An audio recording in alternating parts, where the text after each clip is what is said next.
Furðudýr vikunnar fengrani.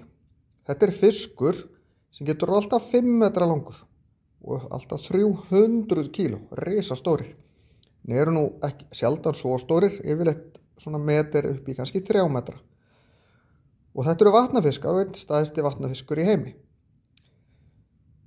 Þeir halda sig djúpt í stórum stöðuvötnum og jafnvel í stórum fljótum líka og éta alls konar vatnafugla, spendýr, krabbadýr, fiska og allt sem þeir ná í og þeir veiða á nóttunni.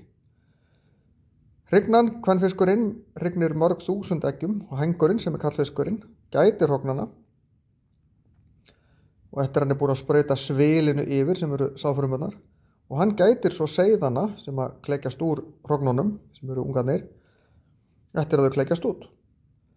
Þetta vinsæl veiðibráð, þannig að risastór fiskur, en stóru fiskarnir ekkert sérstakur matfiskur og það á ekkert bara við fengrana. Það eru margir fiskar sem verða ansi grófir þegar þeir verða svona ofsalega stórir.